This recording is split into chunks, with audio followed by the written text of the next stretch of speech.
Hello guys, welcome back to my channel edutainment and मैं हूं स्मिता सिंह, आपकी educator for code 55 human resource management and labour law and welfare. And हम तैयारी कर रहे हैं नेक्स्ट सेशन के लिए। I mean to say that we are preparing for NTA UGC NET JRF 2022 के लिए प्रिपरेशन कर रहे हैं, राइट। एंड मैं आज आपके लिए इस सेशन में लेकर के आई हूँ most expected PYQs and PYQs में हमने इससे पहले के सेशन में ढेर सारे क्वेश्चन सॉल्व कर लिए हैं अब तक, राइट। एंड आज के सेशन में भी हम अच्छे क्वेश्चंस ही लेके आए हैं, मैं लेके आई हूं आप सबके लिए, जिसमें हम आपको थ्योरी पार्ट भी समझा दूंगी। जो जिन क्वेश्चन में ऐसा लगेगा मुझे कि आपको थ्योरी के बेसिस पे समझाना चाहिए, ताकि आपको एक क्वेश्चन से दो या तीन क्वेश्चन और तैयार कर सकते हैं, उसके कॉन्सेप्ट को बताऊंगी, क्योंकि we are going to solve the question with the concept, right. ये नहीं कि हम सिर्फ कंटेंट पे फोकस कर रहे हैं, क्वालिटी पे फोकस नहीं कर रहे हैं, सिर्फ हम क्वांटिटी पे फोकस कर रहे हैं। We are focusing each and every part, right. हम क्वालिटी भी मेंटेन करेंगे, क्वांटिटी भी मेंटेन करेंगे, एंड कंटेंट को, जो भी कंटेंट हमारे सामने, उसका प्रॉपर एक्सप्लेनेशन के साथ हम स्टडी करने जा रहे हैं, राइट। सो मैं आपको बता दूं, इससे पहले मैंने यूनिट 1 जो कि थ्योरी पार्ट मैंने कराया था, यूनिट 1 से यूनिट वर्क 1 का सारा थ्योरी पार्ट मैंने कवर कराया है, जिसके बेसिस पे क्वेश्चंस का फॉर्मेशन होता है। उन सारी थ्योरी को मैंने कवर किया है अपने सेशन में, principles and practices of management. And unit 2 में ह्यूमन रिसोर्स मैनेजमेंट वाले पार्ट में भी मैंने थ्योरी पार्ट कराया है आपको, जिससे क्वेश्चंस अराइज होते हैं, क्वेश्चन का फॉर्मेशन होता है, राइट। सो अगर आप तैयारी कर रहे हैं तो आपको theory and PYQs and MCQs सारे एक साथ लेके चलने पड़ेंगे, क्योंकि जब तक आप थ्योरी पार्ट नहीं समझेंगे तब तक आप क्वेश्चन को सॉल्व नहीं कर पाएंगे। नहीं तो सिर्फ आप रट्टा मार के अगर बैठ जाते हैं क्वेश्चंस का और एग्जाम में जाते हैं तो आप भूल जाते हैं, राइट। सो हम सिर्फ रट्टा नहीं मारेंगे, हम क्रैमिंग पे नहीं फोकस करेंगे, हम कॉन्सेप्ट पे फोकस करेंगे, हम कॉन्सेप्चुअल स्टडी करने जा रहे हैं, राइट। सो कॉन्सेप्चुअल स्टडी के साथ let's start with the first question for this session. इससे पहले जो भी क्वेश्चंस मैंने कराए हैं मैं आपको स्क्रीन पर दिखा देती हूँ, सारे हम क्वेश्चंस कर चुके हैं इससे पहले के सेशन में, राइट। सो आज जो क्वेश्चन सॉल्व करने जा रहे हैं हम, वो 2018 में पूछे गए क्वेश्चंस हैं, एंड 2018 में पूछे गए क्वेश्चंस की सीरीज में लेके आई हूँ, जिनमें हमने ढेर सारे क्वेश्चंस पिछले सेशन में कर लिया हुआ है, राइट। जो हमारा लास्ट सेशन था उसका लास्ट क्वेश्चन था, विच of the following central organisations of labour was not a signatory to the inter union code of conduct 1958। सो उसका सही आंसर था BMS, क्योंकि इस क्वेश्चन में नॉट पूछा है तो नॉट हो जाएगा BMS। अगर यहाँ पे नॉट वाला ऑप्शन नहीं होता, अगर वो सिर्फ पूछता कि which of the following central organisation of labour was a signatory to the inter union code of conduct 1958, तो आपके सही ऑप्शंस होते हैं, क्योंकि वहां पे मल्टीपल ऑप्शंस दे दिए जाते हैं आपके, ABC, AB, B ओनली, इस तरह से क्वेश्चन का फॉर्मेशन होता। तो इसमें आपका आ जाता है INTUC, HMS एंड AITUC। मैंने ये भी बताया था इस थ्योरी में कि इन इन क्वेश्चंस के, जैसे इस क्वेश्चन में आपका नॉट पे पूछा है तो आपका करेक्ट ऑप्शन हो गया BMS, राइट। लेकिन कभी कभी क्या होता है कि INTUC, HMS, AITUC, BMS का फॉर्मेशन ईयर पूछ देता है, सीक्वेंस भी पूछने को बोलता है, वो आपको उलट पुलट के क्वेश्चन को दे देता है एंड पूछता है कि इसका करेक्ट सीक्वेंस बताइए कि कब सबसे पहले कौन सा आया था, अर्लीस्ट टू लेटेस्ट का पूछता है या फिर लेटेस्ट टू अर्लीस्ट का पूछता है। तो उसके बेसिस पे भी क्वेश्चन बनते हैं, ये क्वेश्चन का अलग तरीके से फॉर्मेशन करके क्वेश्चन को बनाया जाता है। तो आप जब भी क्वेश्चन को पढ़िए, जब भी आप सॉल्व करने जा रहे हैं क्वेश्चन को, तो ऑप्शंस के बेसिस पे क्वेश्चन को, ऑप्शन जो 3 ऑप्शंस जो छूट जाते हैं उनके बेसिस पे भी क्वेश्चन का फॉर्मेशन देख सकते हैं। इस तरह से आप अगर पढ़ाई करते हैं तो आप एक क्वेश्चन से 2 क्वेश्चन, 3 क्वेश्चन या 4 क्वेश्चन तैयार करते हैं, और यही आपके एग्जाम के लिए आपको विजयी बनाता है, आपको आगे की तरफ लेके जाता है, आपको एग्जाम क्रैक कराने में आपकी हेल्प करता है, राइट। सो हम आज का क्वेश्चन जो 71st क्वेश्चन है for from the series, this is the 71st question and first question for this session, right. So let's study which one of the following is not a health provision under the Factories Act 1948। इनमें से कौन सा health provision नहीं है, right. सो आपको बताना है correct option here. Let's study, let's start. So first option is cleanliness, option number 2 drinking water, option number 3 latrines and urinals, and option number 4 first aid appliances. So आपको correct answer बताना है. I am giving you 15 second for this question. Please try to read the question carefully and try to find the answer, right? And then I'll let you know the correct answer.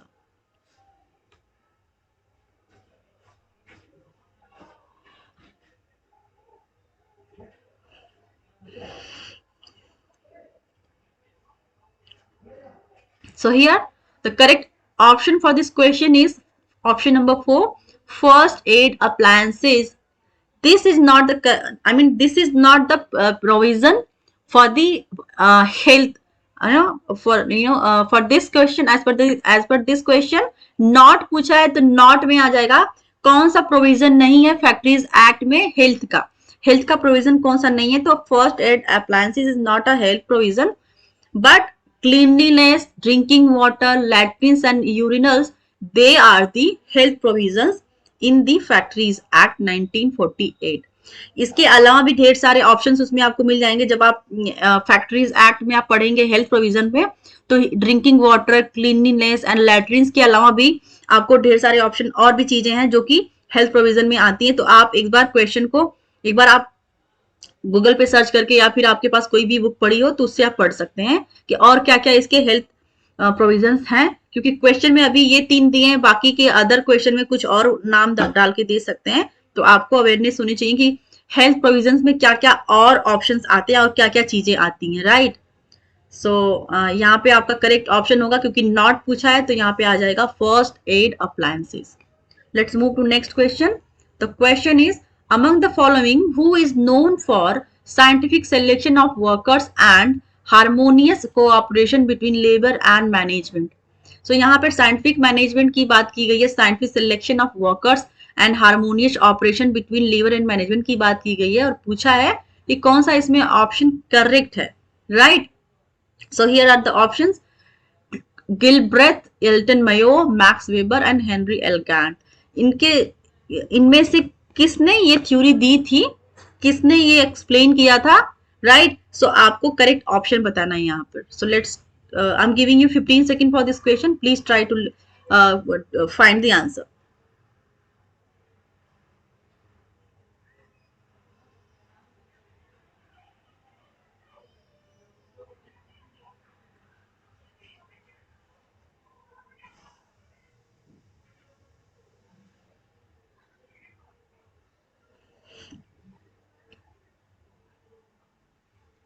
So here the correct option for this question is option number 4, Henry L. Gantt ने, Henry L.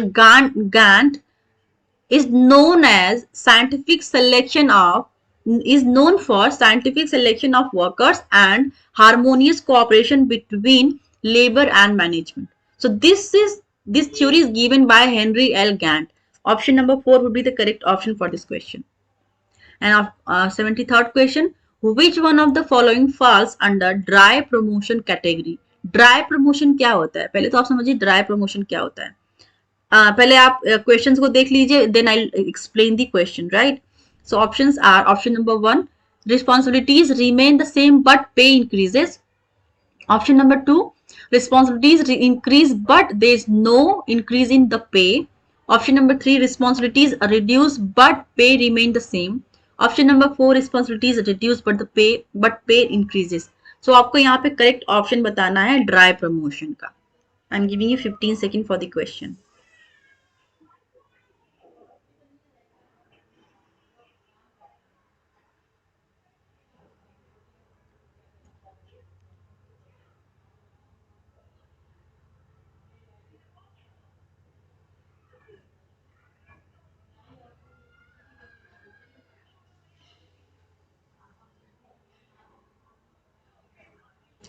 I guess you might have got the answer. So here the correct option for this question is option number 2 would be the right answer.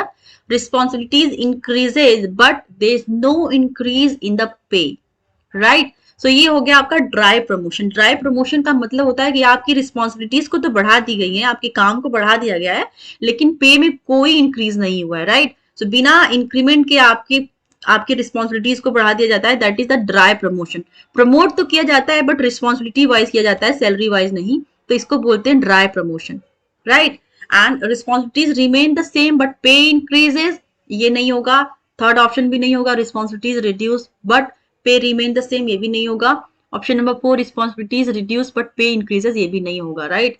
सो यहाँ पे अभी अगर पूछ देता कि what is the job enrichment, अगर job enrichment यहाँ पे ड्राई प्रमोशन बोल रहा है, ठीक है, तो अगर यहाँ पे क्वेश्चन बनता कि what is the job enrichment, job industry का मतलब होता है कि आपके पास काम तो उतना ही होता है, responsibility remain the same but पे इंक्रीजेस। वहां पे क्या होता है, ऑप्शन नंबर 1 करेक्ट हो जाता है अगर पूछता है इंरिचमेंट पे कि व्हाट इज द जॉब इंरिचमेंट। इसका मतलब ये होता है कि आपके पास जो रिस्पॉन्सिबिलिटी थी वो सेम है, लेकिन आपको सैलरी वाइज प्रमोट कर दिया जाता है, आपकी सैलरी में इंक्रीमेंट हो जाता है, that is the job enrichment, आपको इनरिच कर दिया जाता है, right. So let's move to next question, option number 74, the displacement allowance to be paid by the contractor to every interstate migrant workman at the time of recruitment as per the Interstate Migrant Workmen Regulation of Employment and Condition of Services Act 1979 shall be equal to, option है आपके सामने, 50% of the monthly wage payables to him or 75% which rupees whichever is higher. Option number 2, 75% of the monthly wages payable to him or 100 rupees whichever is higher. Option number 3, 60% of the monthly wages payable to him or 75% rupees whichever is higher. And option number 4, 50% of the monthly wages payable to him or 100 rupees whichever is higher. So आपको यहाँ पे बताना है correct option for this question. I am giving you 15 seconds. Please go ahead.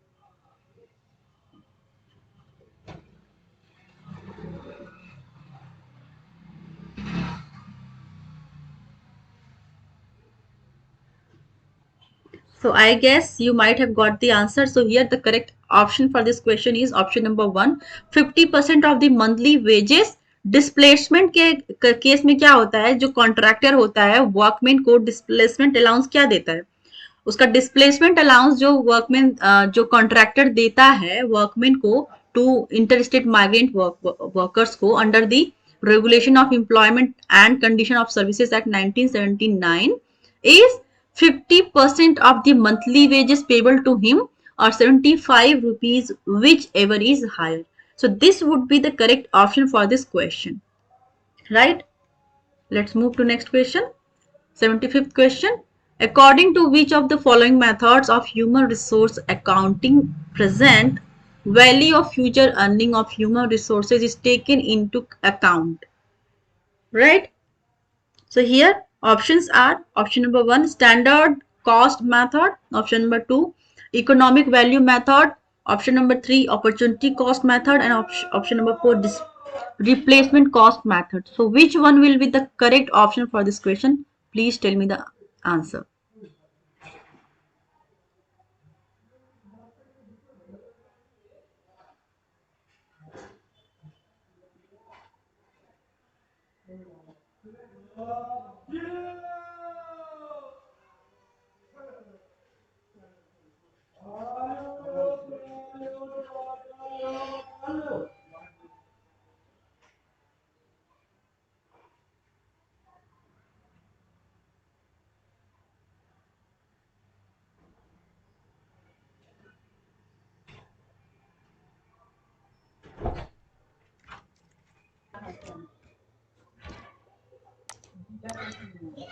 All right, so correct option for this question would be option number 2, economic value method.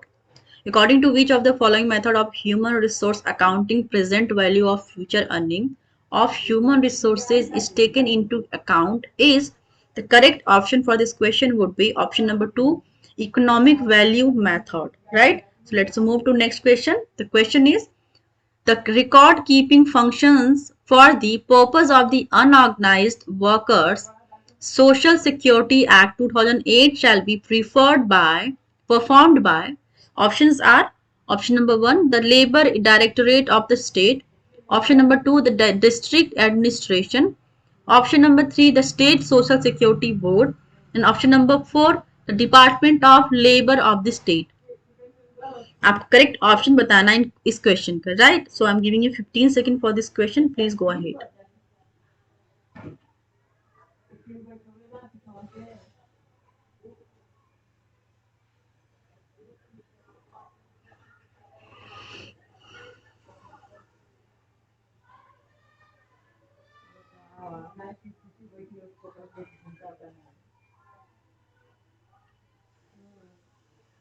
So correct option for this question is option number 2. The district administration plays the functions of unorganized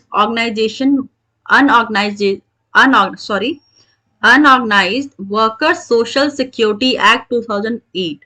Right? So as per this, who plays the key role is the district administration. Right? So let's move to next question. Option number 77. Question number 77. The control based on norms, shared values, expected behavior, and other cultural variable in an organization is known as, what is known is, the options are option number 1, bureaucratic control, option number 2, system control, option number 3, tailoring control, and option number 4, clan control. So what would be the correct option for this question? Please go through the question and try to find the answer.